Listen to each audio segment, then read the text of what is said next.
All right, another installment of Wild Edible Field ID and notes. Um, Still at the Amelia home base here in beautiful Oak Grove, Minnesota. And the next one we're going to do is clover. Clover is a very common plant. It's found in most yards to some extent. And clover is important. Well, first of all, I'll tell you that it is a field green. It means you can eat it raw. You should know that term. Although eating too much of it can cause bloating, so you're supposed to kind of take it easy. I've also seen it used in like muffins and breads, kind of like a carrot cake kind of thing. It gives a little bit of moisture to your baking. But it's nutritious. Animals love it. As a matter of fact, there were some deer just right out there by my apple trees that were eating apples and clover just about 2 minutes ago when I walked out here. But anyway, hopefully you know what clover looks like. I'll just pick a little bit for you. But it looks like that. You've seen like the 4-leaf clover, the 3-leaf clover is more common, obviously. But what can we learn in terms of greater ecology from clover?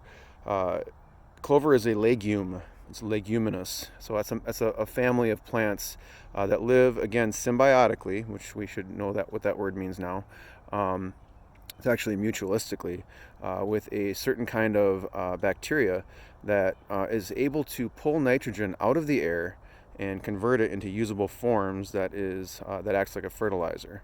So the air is that we breathe is 78% nitrogen, but that nitrogen is not available for biological systems due to the fact that it's relatively inert. It's N2.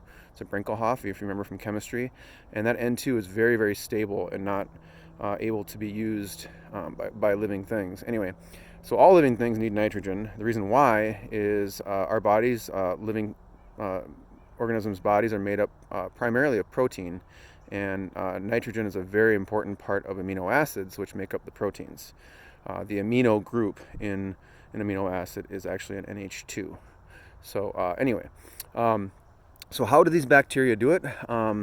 It's through their own metabolism. They first will fix it into ammonia, and then they will further convert it with that's called a rhizobium bacteria that does that. Converts it from nitrogen gas to ammonia, NH3. And then some other bacteria, nitrifying bacteria, will convert the ammonia into nitrates, which are the things of fertilizer. It's kind of a two-step process in terms of biological nitrogen fixation. We say the nitrogen's been fixed once it goes from a gaseous form, N2, into a usable form like ammonia, NH3. So anyway, two-step process for biological nitrogen fixation. The other ways that nitrogen can be fixed is through lightning. Lightning is very powerful, and it can convert N2 into nitrates immediately, and the rain falls from the sky as like fertilized rain. And there's industrial. So we purchase fertilizer from garden stores, and we put it on our lawn to help our grass grow. So anyway, nitrogen it's a legume. There are many other legumes like soybeans and peanuts, alfalfa.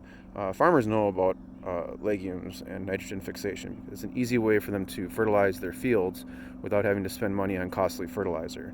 So they'll often rotate soybeans with their corn just to recharge their soil. So I call it poor man's fertilizer. I have probably a little more clover in my yard than most people would want, but I also don't have to put down much fertilizer. And you can see from the size of my yard, it would take a lot of fertilizer to treat this area. So anyway, know all about clover, its edible properties, its role in the nitrogen cycle. We are going to talk about all different kinds of biogeochemical cycles, including the carbon cycle, water cycle, so forth and so forth. Nitrogen cycle seems to be the most difficult one for people to remember, but just remember, nitrogen can be fixed in 3 ways: industrially, through fertilizer; biologically, through the bacteria that lives symbiotically with legumes and just lives free in the soil as well; and also atmospherically through lightning. So more on biogeochemical cycles later.